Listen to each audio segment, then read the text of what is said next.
पाकिस्तान से दिल नहीं भरा तो जिन लोगों को पता नहीं चाहिए, इसे डायरेक्ट एक्शन डे मना रहा है।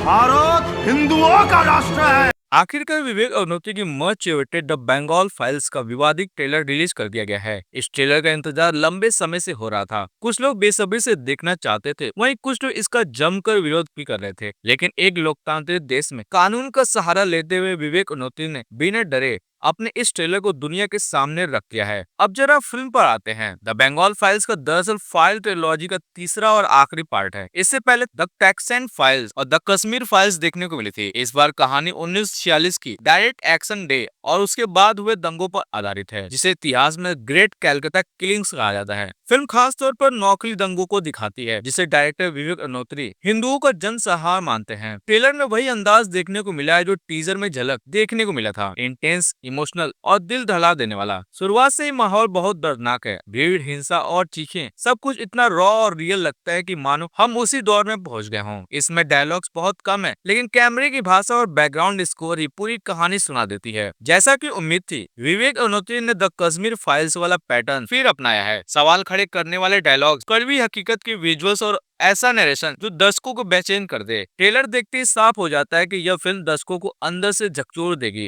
लेकिन ट्रेलर रिलीज होने तक का सफर आसान नहीं था। 15 अगस्त को कोलकाता में इसका लॉन्च प्रोग्राम अचानक रद्द किया गया था। टीम के पास सारी परमिशन थी, लेकिन आयोजकों ने राजनीतिक दबाव का हवाला देकर इसे रोक दिया। इस पर अग्निहोत्री ने कहा, लोकतंत्र में आवाज दबाना बहुत गलत है। बाद में टीम ने किसी 5 स्टार होटल में ट्रेलर लॉन्च करने का फैसला लिया। इतना ही नहीं, पश्चिम बंगाल में विवेक अग्निहोत्री के खिलाफ कई एफआईआर भी दर्ज किए गए हैं, जिस पर उन्होंने साफ कहा कि यह सब उनकी फिल्म को रोकने और दबाव बनाने की कोशिश है। अब सवाल ये उठता है कि क्या ये विषय इतना संवेदनशील है कि इसके लिए सार्वजनिक कार्यक्रम करना भी मुश्किल हो गया है, या फिर क्या ये सब फिल्म को और ज्यादा पब्लिसिटी दिलाने की स्ट्रेटेजी का हिस्सा है। खैर, इन सब विवादों से हटकर अगर हम सिर्फ ट्रेलर की बात करें तो इसमें काफी ताकत है। ये सिर्फ एक फिल्म नहीं, बल्कि डायरेक्टर इसे एक हिस्टोरिकल रिविलेशन मानते हैं, और शायद यही कारण है कि लोग इसे लेकर दो ध्रुवों में बढ़ गए हैं। कुछ इसे सिनेमा मानते हैं तो कुछ इसे प्रोपेगेंडा कह रहे हैं। फिल्म की कास्टिंग भी दमदार है। मिथुन चक्रवर्ती, अनुपम खेर, पल्लवी जोशी और दर्शन कुमार जैसे बड़े नाम इस कहानी में दिखेंगे। और अब इंतजार है 5 दिसंबर 2025 का,